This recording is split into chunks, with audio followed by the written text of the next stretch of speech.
Hey guys, just want to do another little video here, and wanted to title this one, another on dismantling narcissism. And narcissism, being a really vast subject, can get into a lot of different areas, and applying levels of things helped me to simplify this vast subject, and so I started to just say levels 1 through 10, and then they all have sub subjects that are below that, and getting into some of those and start to explain why and why and why and this and that. But all things leading back to narcissism, okay?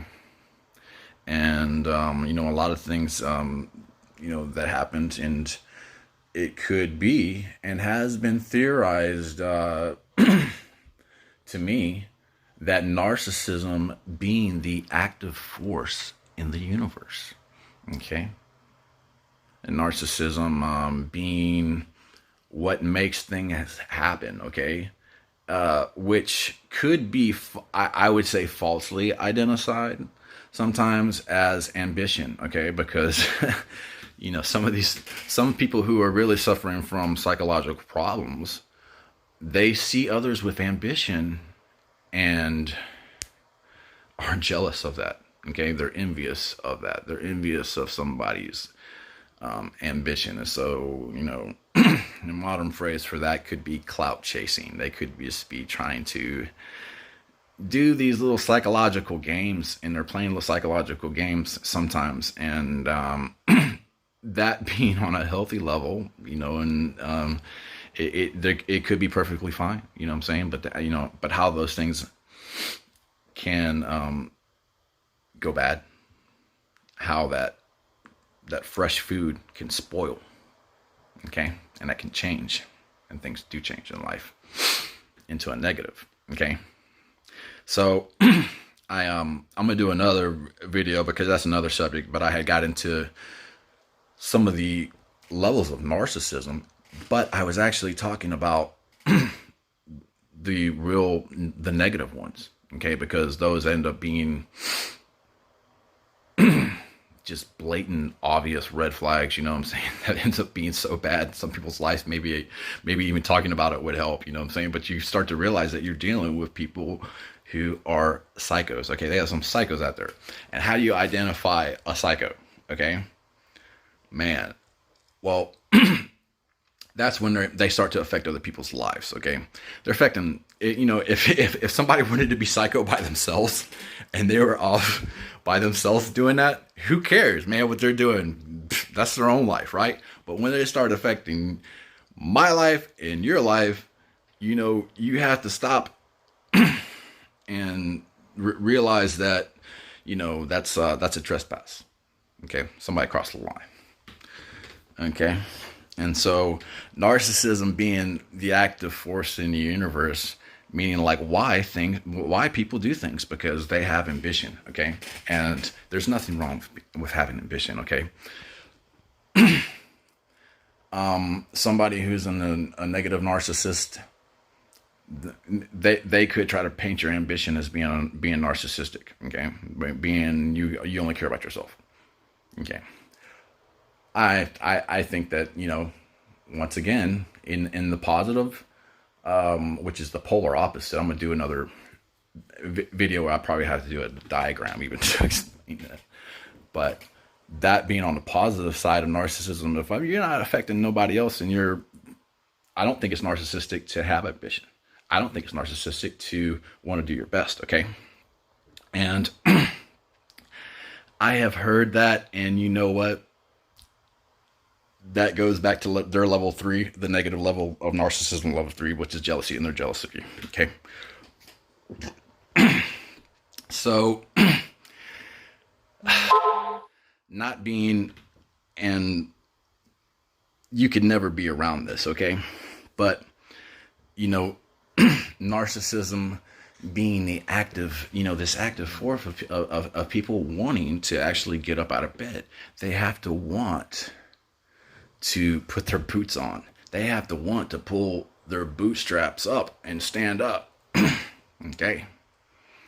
that has to be a want that has to be in somebody, okay? And it's a want that's instilled in you, okay? If you want to be the best at something, that's an unsaid desire, okay? That's an unsaid desire. If you have an unsaid desire, an unsaid fire that's in you to want to perform, want to do something, want to achieve something,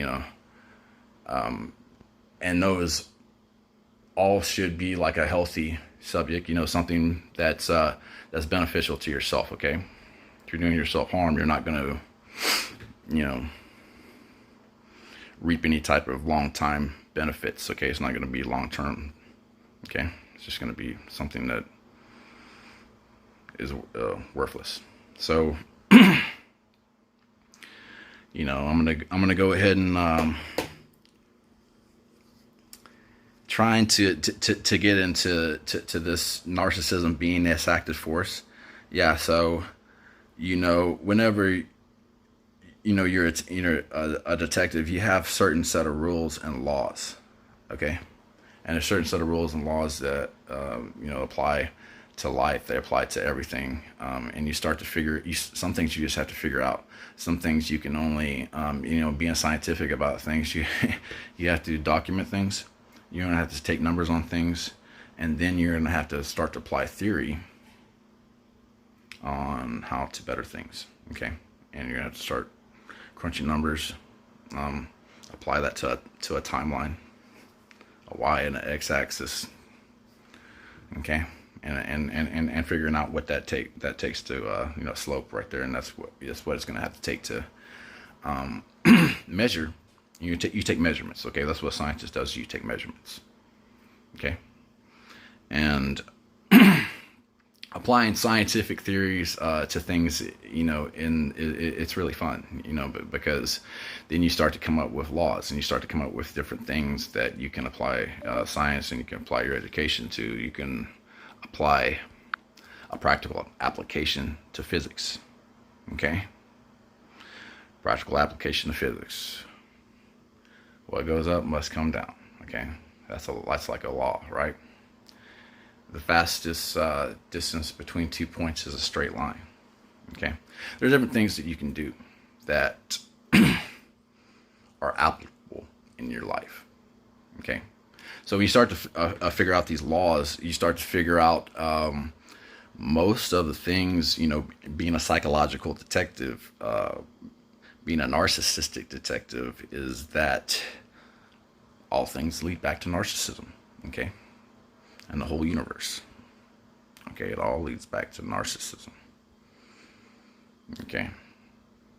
And, on a bigger picture, this human mind, if that represented the universe, the void that was left in someone else's life by a parental figure, a relationship that has left them with a void, the displacement's called when that void is actually filled, okay? And that void is actually filled with something else, okay? On a bigger picture in the universe, maybe that could be theorized to the Big Bang Theory, and how there was actually theorized upon there being a void in the universe, okay, and that ended up being filled with this Earth planet, and on a quantum level, unbelievable different universes, I'm saying that, but they called it the Big Bang Theory, okay? So a displacement was caused, and it was filled with something, okay? So it happens in life, it happens with emotions, okay? And that, somebody who's going through this could be every day stuff. It could, and that being levels, once again, 1 to 4, which could just be normal stuff. But somebody's having some problems. They're dealing with some static in their life. They're dealing with some hard issues. You know what I'm saying? So you can be helpful. Try to be positive. positive as you can, you know, and try to be helpful. Okay, that's what you would try to do as a good Christian, and applying some kind of Christian moral ethics to your life. Okay, having some type of ethics. Okay, and all things leading back to narcissism, with that void being filled with attention. Okay, so these people start to seek attention. Okay, and that could be popularity, and you know, maybe as kids, have you ever heard like somebody was, they're just seeking attention, they're just looking for attention, or they just want attention. I mean, my dog wants attention sometimes, right? You know, I think that's a natural emotion. Yeah, you know what I'm saying? Like if you line some dogs up, right, and you started petting another dog, have you ever seen the other dog get jealous?